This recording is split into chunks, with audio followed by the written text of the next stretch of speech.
In today's episode, I'm talking about this 2022 release from Hugo Boss. This is Hugo Reflective Edition, which definitely takes the prize for being the most handsome looking bottle in the Hugo lineup. But how does this fragrance inside the bottle compare to this cool presentation on the outside? To find out all you need to know about this one, stay tuned to Mags Frags.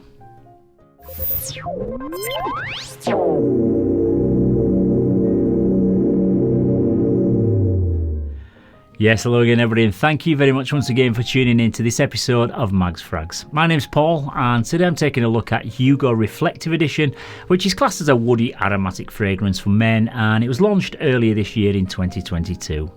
It comes in two sizes, a 75ml bottle and also a 125ml bottle size like this one. You can pick up this bigger size bottle at the discounters for around about the £30 or £40 mark now, but I got this one on a buy one get a second one at half price deal at Superdrug, so I ended up paying 120 quid for it, which is pretty good value for a new release, especially in a 125ml bottle size.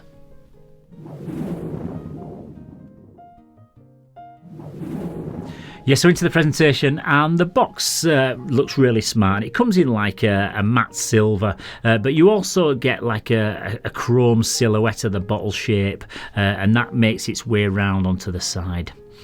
There's also the fragrance name and the size and the concentration on the front, which in this case is an eau de toilette concentration.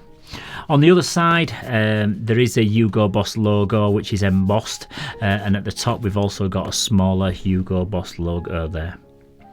Round the back, you've got all your usual product information, as well as a brief description of what the scent is, and also a note breakdown, which is a nice touch. Then finally at the bottom is your usual, you've got your batch code, your barcode, and also your QR code on there. The bottle comes in the familiar like hip flask style design, and it comes complete with a plastic screw-on cap. I really love the presentation of the bottle with this reflective chrome effect finish and the bold logo that runs across the top in like an anthracite grey colour. It looks super smart, but the only negative is that it does pick up a few fingerprints along the way, so you might need to just have like a microfiber cloth somewhere handy just to give it a bit of a wipe once you've handled it, just to keep it looking its best and stunning at the side of your bedside table. The spray quality of this atomizer is really good quality, and you get a nice big blast of juice. And overall, I can't really fault the presentation of this flanker. For me, it is the best looking bottle in the whole Hugo line.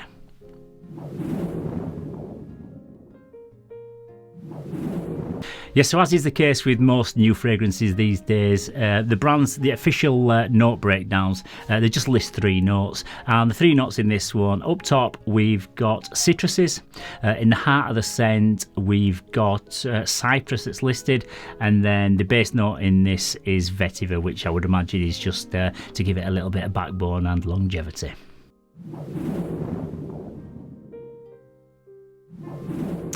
Yeah, so this one opens up very crisp and fresh with a large blast of zesty citruses, which to my nose is more of your bitter citrus fruits like bergamot and lemon. You also get the cypress straight away from the initial spray, which brings with it a cool green outdoorsy smell. It's a really uplifting, energising opening with a refreshing watery texture. I really enjoy the initial blast of freshness that you get from this in the opening, but like most citrus fragrances, it doesn't stay around for long before the heart notes and the base notes take over. The vetiver in the base is not the dry grassy vetiver type that like you find in more expensive and niche fragrances. Instead, for the most part, there's more of a salty aquatic aroma in the background with a hint of sweetness, so I suspect there's an inclusion of ambroxan or ambergris in the base also. It's only in the very far dry down that you pick up on some woodiness and a touch of the grassy vetiver. The overall smell of this is really pleasant, and it's super easy to like, but it's just nothing new or anything to get excited about. It smells quite similar, but a slightly fresher take on Boss Reversed, which I do happen to really enjoy wearing as like a casual everyday fragrance during the warmer months of the year. So maybe I'll just kind of alternate between the two from now on, depending how hot the day is. But like I say, this is a clean, crisp smelling scent with like a shower gel type freshness about it.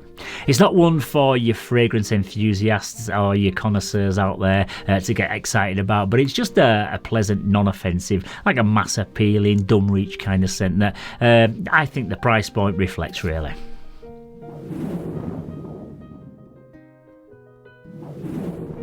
Yeah, this is a casual, everyday type scent for the spring and summer months of the year. It's a very safe fragrance to wear as like an office scent, and nobody's ever going to be offended by the aroma that this gives off. A question that I get asked quite often is from parents asking if I can recommend a fragrance to buy for like the teenage sons as a first signature scent, and I'd say that this one would be absolutely perfect for that job.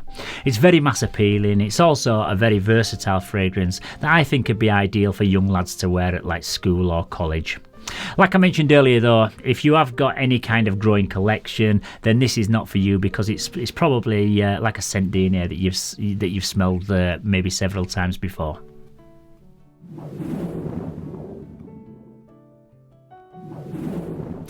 Yeah, just like most fresh citrusy fragrances, you aren't going to get massive performance out of this one. It does project well for the first hour or so, and people will definitely notice it on you, but then I kind of struggle to catch any wafts from it after that period. It does stick around for about 4 or 5 hours on skin, but you do have to get pretty close to where you first sprayed it to be able to detect it. Maybe as you're walking about, people are still catching wafts of it, but for the wearer, I don't get a great deal of projection from it. It's more like an amplified shower gel to me.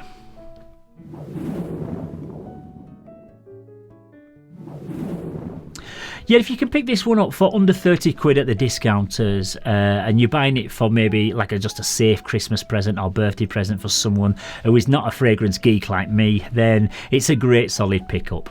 It smells really good, and I can't find many negatives to say about it, apart from that it's just nothing new or groundbreaking. It's an inexpensive designer fragrance that smells like an inexpensive designer fragrance, and anyone walking into Boots or the perfume shop and spraying this for the first time are going to really enjoy it. The performance is pretty decent, although not great, and the presentation of the product is really high quality. So overall, I would give this one a solid 7 out of 10. Yeah, so once again, that's about it for this particular episode, but coming up this week, I am going to be returning to my Perfume Parlour Haul series, and the next episode focuses on their fragrances that are inspired by the house of Nasamato, so that's going to be quite interesting, so don't forget to keep your eyes peeled for that one. Also, if you have found this video useful, please don't forget to give it a thumbs up and to subscribe to the channel, and it's always great to hear all your opinions, your thoughts and your critiques on all of the fragrances that feature in these reviews. So don't forget to keep your comments coming down in the comments section. So once again, thank you very much for tuning in to this latest episode. Stay safe, keep smelling fresh, and I'll see you very soon for another one. Bye bye for now.